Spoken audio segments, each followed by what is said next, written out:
So you walk into a bookstore, you wander around trying to figure out what you're going to find, and all of a sudden a book catches your eyes. The latest book on how to improve X, attain wealth, attain happiness, attain health, whatever it is. You're in the self-help section and there's books everywhere. And it's like, if anything on the cover were even remotely true, then it'd be a terrible idea not to spend the $15 and the couple hours to get this information, right? That's what I justify everything with anyway. I've read a lot of these books.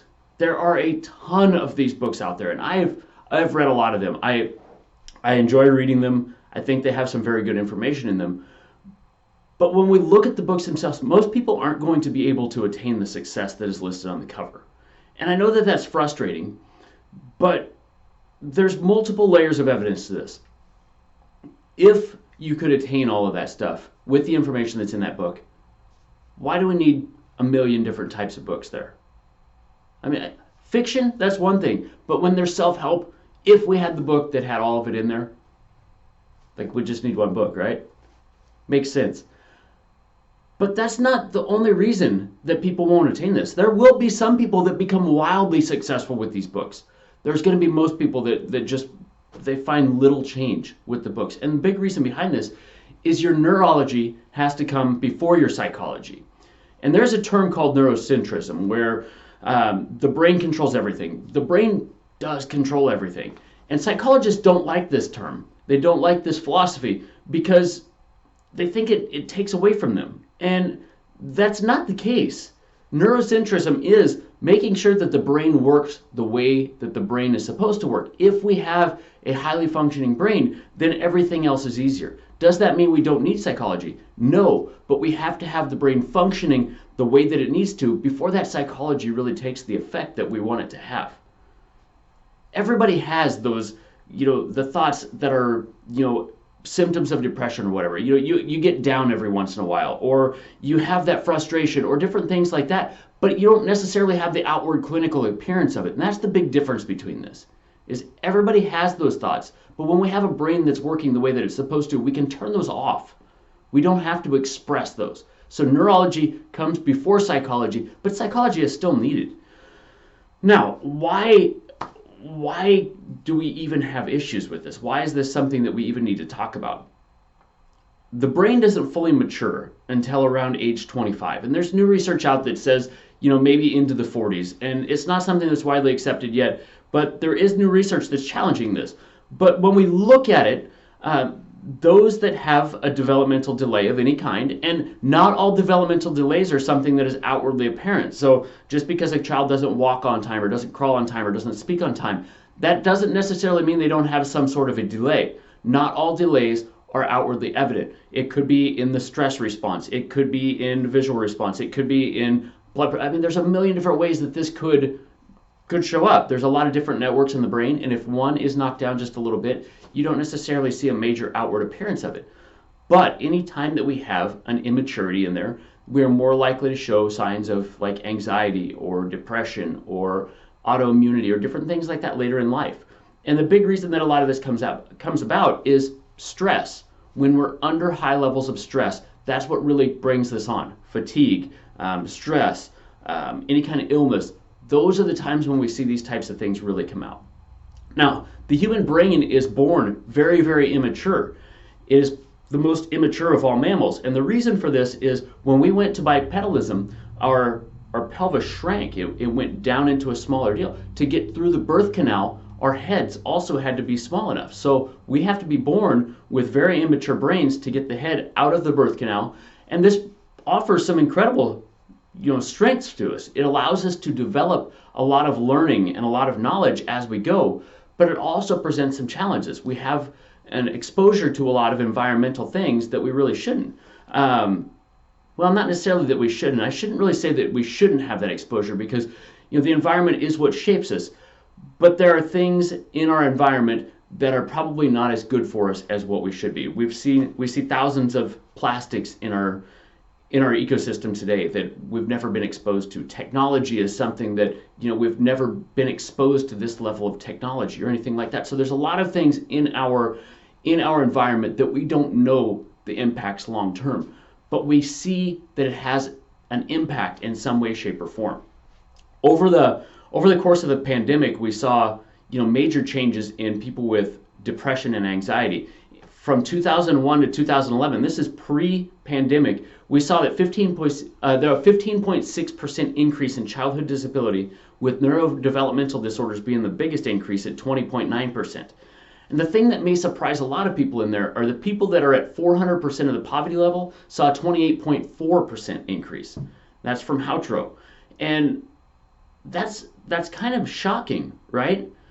But when this research was kind of dove into a little bit, what they found is those in the higher levels of prosperity ended up having more things. They had more of the technology. They had more stuff in the house. So those kids probably got exposed to a little bit more. Is that the reason for it? They don't know. That was speculation. There is also the possibility that the parents ended up passing a different epigenetic expression. They have different skills, and with that, they pass a different epigenetic expression down. And most neurodevelopmental disorders are epigenetic in nature. There are genetic varieties. Those genetic varieties are harder to change. The epigenetic expression is not as hard to change. Now, when we look at all of this, when we look at the neurodevelopmental disorders, they're not the only thing that's increasing. Connect Immune research from 2018 said that autoimmune diseases are increasing about 9% per year. That's a massive change. If you could get that on the stock market, you would be the best investor of all time. Warren Buffett would look terrible standing next to you. If you look Frontiers of Endocrinology, 2018, thyroid disease in kids went from 6.3 to 12.5% from 2010 to 2018. 8 years, and we doubled. That's scary. Blue Cross Blue Shield Association did a study in 2018. Kids at risk for severe allergic reaction increased 104%, and ER visits for anaphylaxis increased 150%. And that was between, let's see, where is it at here? 2010 and 2016, a 10-year or 6-year period. Doubled. That's crazy. That's scary. And a lot of these things have links to neurodevelopmental issues. Now, a lot of people associate neurodevelopmental issues with ADHD or dyslexia or this. These are developmental issues. They're just different areas of the brain. The immune system, for example, on autoimmunity or allergic reactions. Allergic reactions can be from the brainstem, the autonomic response. When you look at dyslexia or autism or ADHD, a lot of that happens in the prefrontal cortex, but there are other areas of the brain that are involved. Dyslexia has, the parietal lobe, and autism can have various different lobes in there that are involved in that. But all of this comes back to the development of the brain. If we are going to get the brain to work the way that, or if we are going to get the value out of those books that we really want to get, we have to make sure that the brain is developed the way that it is supposed to. The thing that we have to remember on this, what is the last area to develop in the brain? It's your frontal lobe. The frontal lobe controls the executive functions, so decision making and societal appropriate behavior, and all these other executive functions, the things that basically make us human, and our intelligence, our personality, all of those things lie in there. So if we don't have full development of that area, how much can you really get out of a self-help book? If you don't have the ability to apply it, it doesn't matter, right? And that's why a lot of people are having trouble with this, is they either read the information and they don't apply it, they read the information and don't know how to apply it, or they just don't understand the information. And no matter what, that's a problem.